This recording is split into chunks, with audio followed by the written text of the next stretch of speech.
Greetings, YouTube. The doctor is in. Dr. Urias Papers here, coming at you with another commentary on Dungeons and Dragons. And today on the Doctor Spell Prognosis, we're talking about the spell Scrying.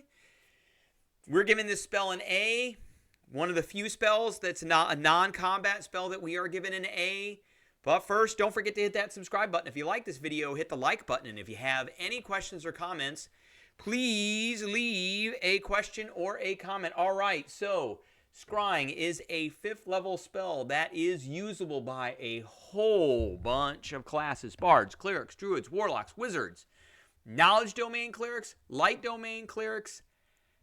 Here's some funky Circle of the Land druid, Circle of the Land coast druid, Circle of the Land swamp druid. I got no idea why those are in here, but okay, we'll take it. Oath of Vengeance paladin.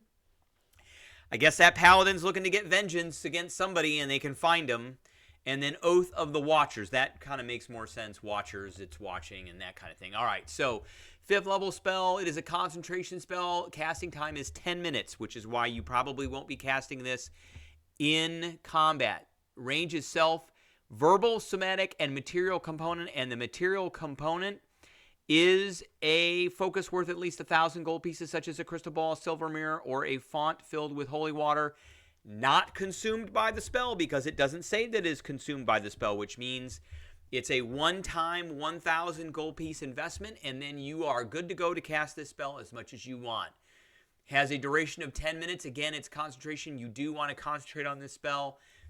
For wizards, it is a divination spell. So if you are a divination wizard, you can pop this spell off and you can get a 4th level or lower spell back with your divination. We'll go over that one. It is a wisdom save, and we're going to go through that. So you can see and hear a particular creature you choose that is on the same plane of existence as you.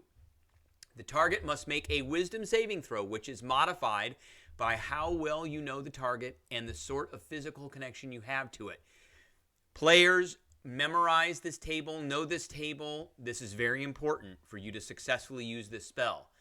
If a target knows you're casting this spell, it can fail the saving throw voluntarily if it wants to be observed. So if you have a member of your party or an NPC ally that you need to look in on, you can kind of message them to let them know you're going to be looking at them, and then they can fail the save. That's a really good thing. And message is a spell, not message, but sending is a spell that we've already talked about. So here are the modifiers to those saves. So if you've just heard of the target and then you want to scry on them, then it's a +5 to their save. If you have met the target, and I would say you've met the target like once, maybe twice. So you've seen them, you've got firsthand knowledge of them, but that's about it. It's no modifier. If you are familiar with the target, then it is a -5. Now, what does familiar mean? That's pretty much up to your DM. For me, that means you've met the target at least more than once. You have researched the target, maybe its history, things like that. You know a little bit about them. Some people have told you some intimate details about them. Possibly you've shaken hands with them. That is the kind of thing, you know their favorite color, that kind of thing. That's more or less familiar. So that's a -5 to the saving throw. If you have a likeness or picture of them, -2 to the saving throw. So here is a reason to have like an art kit, or to have proficiency in something like art supplies or something like that. You can draw a picture of them specifically for this spell. If you have something they own or a garment, -4. If you have a body part, lock of hair, bit of nail, or the like, -10. So if you can like sneak into their place where they were, or maybe a place they've abandoned and there's some hair of theirs that is left behind, -10 to the saving throw. So always be looking for these things that are on this table because you never know when you're going to need to use it. So on a successful day, the target isn't affected and you can't use the spell again for 24 hours. On a failed save, the spell creates an invisible sensor within 10 feet of the target. As long as they're on the same plane, You can see and hear through the sensor as if you were there, which means you can see and hear really far. The sensor moves with the target remaining within 10 feet of it for the duration. A creature that can see invisible objects sees the sensor as a luminous orb about the size of your fist. So you need to keep that in mind, that you need to figure out whether that target can see invisible stuff or not. Instead of targeting a creature, you can choose a location you have seen before as the target of the spell. When you do, the sensor appears at that location and doesn't move. This is an indirect way of spying on a creature.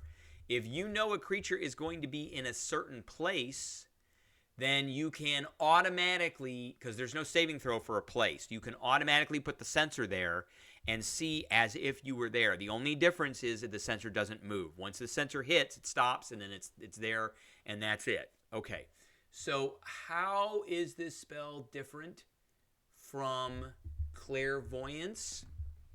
So this is like the clairvoyance is like the baby brother for this. Now let's look up clairvoyance here. Oh, it did not. Oh, I put clairvoyance. Clairvoyance. Okay, there we go. Now to look it up. So clairvoyance has a distance of 1 mile, and the sensor doesn't move. You choose. And there's no saving throw for this one either. So there's no save for this, but it's a range of 1 mile. So it's kind of a short range use. Now let's look at this wizard thing that I was talking about, because I think this is really important. If you are a School of Divination wizard, you get this expert divination. So when you cast a divination spell of 2nd level or higher, this is a 5th level spell, you regain 1 expended spell slot. The slot you regain must be of a level lower than the spell you cast and can't be higher than 5th level. So if you cast a 6th level spell, you can get a 5th level spell slot back. Scrying is a 5th level spell, so you can get a 4th level or lower spell slot back. Awesome. That's great. And that is basically the slot.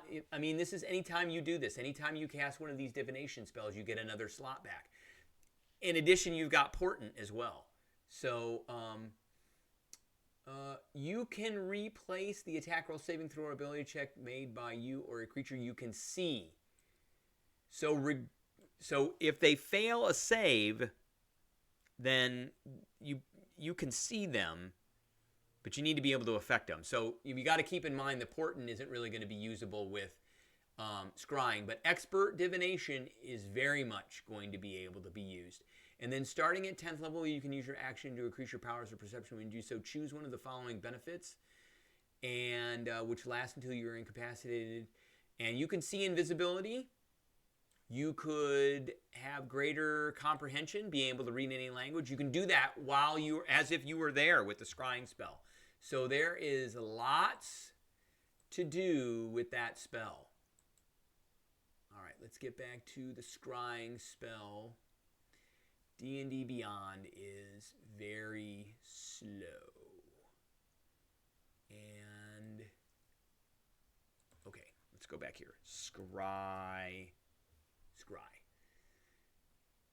Dun, dun, dun. Okay, so that's the spell in a nutshell, and it's very useful because it's usable by so many different classes, not just wizards. There are these kind of wonky druid subclasses that are in here, but it's a base spell for bards, clerics, druids, warlocks, wizards, just almost every true spellcasting class. All right, that's what I got for everybody today. I appreciate everybody tuning in, and I will catch everybody later.